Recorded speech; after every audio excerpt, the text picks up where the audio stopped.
Miss Brooke was very beautiful, even though she wore simple clothes. Her hands and wrists were so graceful that plain sleeves looked elegant on her. Her face and tall, upright body looked more dignified because of her simple outfits. People thought she was very smart, but they often said her sister Celia had more practical sense. Celia also dressed simply, but in a way that looked a bit more stylish. Both sisters liked to dress simply because they were proud of being ladies from a good family. Though they weren't rich, their family was respected, and they didn't have ancestors who worked as shopkeepers. Instead, they came from a line of high-ranking officers and religious leaders. Living in a small country house, they saw fancy clothes as something for shopkeepers' daughters. Their family's wealth was limited, so they saved money by not spending much on clothes. For Dorothea, the older sister, plain dressing also came from her strong religious beliefs. She thought fashion was unimportant when there were serious things to think about. She liked to think deeply and was attracted to ideas of greatness. She often went after big, intense ideas, even if they could bring her trouble. Dorothea was not even 20, but she was very different from most young women. Both sisters had been raised by a strict plan after they lost their parents at around 12 years old. They had lived with an English family and then a Swiss family, as their uncle wanted to make sure they had good upbringing. They had been living for about a year at Tipton Grange with their uncle, Mr. Brooke. He was almost 60 and had traveled a lot when he was younger. People in the area thought he had strange ideas because of his travels. Mr. Brooke was kind, but very careful with money. He was relaxed about most things, but held on to a few habits strongly, like keeping his old snuff box close. Mr. Brooke did not have the strong Puritan spirit of his family, but his niece Dorothea did. This sometimes made her impatient with her uncle's easygoing attitude. She couldn't wait to be old enough to have money to help others. Dorothea was seen as an heiress, since she and her sister each had £700 a year from their parents. If Dorothea married and had a son, her son would inherit her uncle's estate, worth about £3,000 a year. People expected Dorothea to marry since she was beautiful and had money. But her strong beliefs and unusual ways made some men unsure about proposing to her. She did things like praying on her knees beside a sick worker and fasting, which made her seem very serious. Many men would hesitate to marry a woman who might suddenly want to spend money on unusual causes. People in the village liked Celia more because she looked sweet and gentle. Dorothea's large, serious eyes and strong beliefs were too much for some. But those who got to know her found that she was charming. She enjoyed horseback riding and loved the fresh air, looking happy and lively. Dorothea was kind and did not think highly of herself. She believed her sister Celia was more attractive than her. If a gentleman came to visit, she assumed he was there for Celia, like Sir James Chatham, who she thought would be good for her sister. The idea that he might be interested in her seemed silly to Dorothea. Dorothea had a simple view of marriage. She dreamed of marrying a wise man who would be like a teacher to her. She wanted a husband who could teach her things, even ancient languages like Hebrew. A handsome baronet like Sir James, who agreed with her on everything, didn't seem like the right match for her. Dorothea's unusual personality made people think Mr. Brooke should have hired a middle-aged woman to guide and help his nieces. But Mr. Brooke didn't want the type of strict lady who might take this role, and since Dorothea didn't want one either, he ignored the opinions of others, including Mrs. Cadwallader, the rector's wife.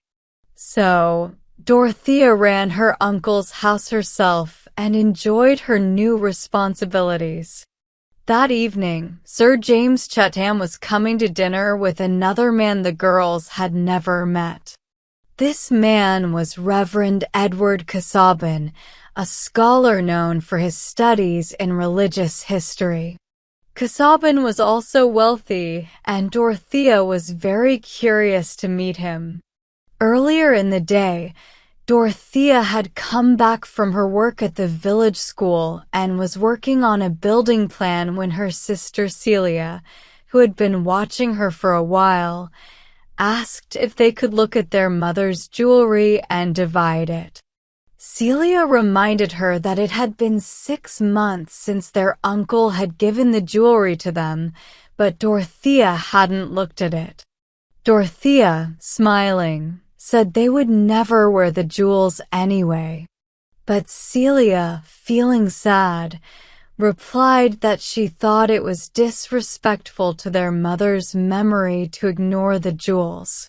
She mentioned that even strict ladies like Madame Poincon used to wear ornaments, so it wasn't wrong. Dorothea looked surprised and said, "You would like to wear them?" Then, realizing Celia's wish, she agreed and asked her sister to open the drawer and take out the box. When they opened the jewelry box, the pieces sparkled on the table. Dorothea picked up a purple amethyst necklace and placed it around Celia's neck, where it looked beautiful and suited her well. "There, Celia. You can wear that with your light muslin dress. But this cross, you should wear it with your dark dresses." Celia tried not to smile with happiness. "Oh, Dodo, you should keep the cross."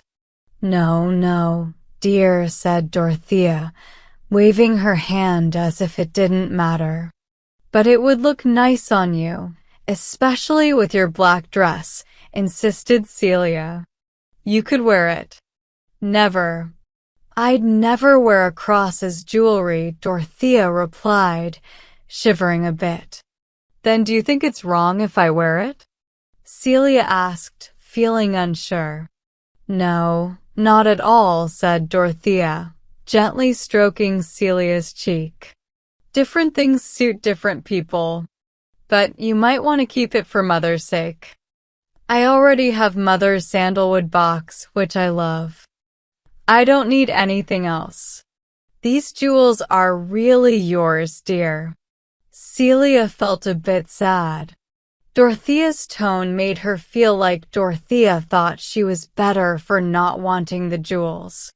"But how can I wear jewelry if you, my older sister, won't wear it?" "Celia, it's too much to ask that I wear jewelry just so you feel better about wearing it. If I put on a necklace like that, I'd feel dizzy, like I was spinning around."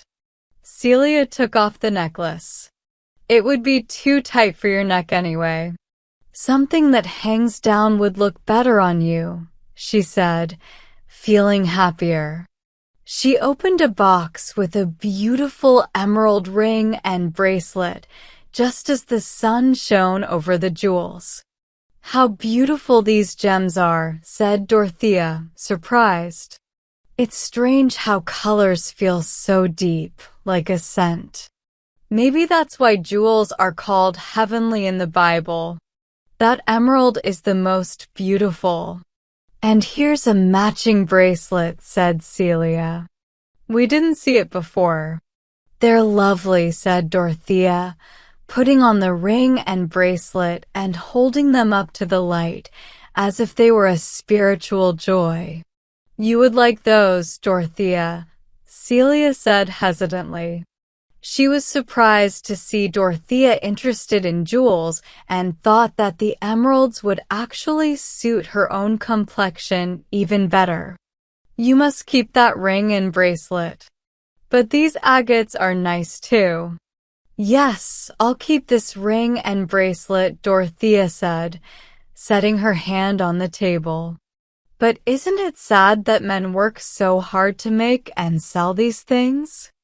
Celia thought her sister might give up the jewels, but then Dorothea said, "Yes, I will keep these.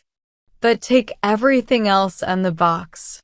She picked up her pencil and looked at the jewels, thinking she might like to keep them nearby to admire the beautiful colors. "Will you wear them in public?" asked Celia, curious to see what Dorothea would do. Dorothea gave Celia a quick, sharp look. "Maybe," she replied a bit proudly. "I don't know how low I might go." Celia blushed, feeling she had upset her sister. She quietly put the rest of the jewelry back in the box and took it away. Dorothea also felt uneasy, wondering if her reaction had been too harsh.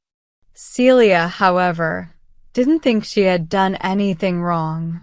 She felt it was natural to ask that question. She thought to herself, either Dorothea should take her share of the jewelry, or she shouldn't have taken any. "I hope wearing a necklace won't harm my prayers," Celia thought. "Just because Dorothea has strong opinions, I don't have to follow them all the time." As she sat with her thoughts, she heard Dorothea calling her. "Kitty, come look at my plan. I hope I haven't made any mistakes with the stairs or fireplaces." Celia leaned over to see, and Dorothea rested her cheek on Celia's arm, a gentle apology. Celia understood. Since they were young, Celia had both admired and felt slightly burdened by Dorothea's strong views. But she forgave her as always.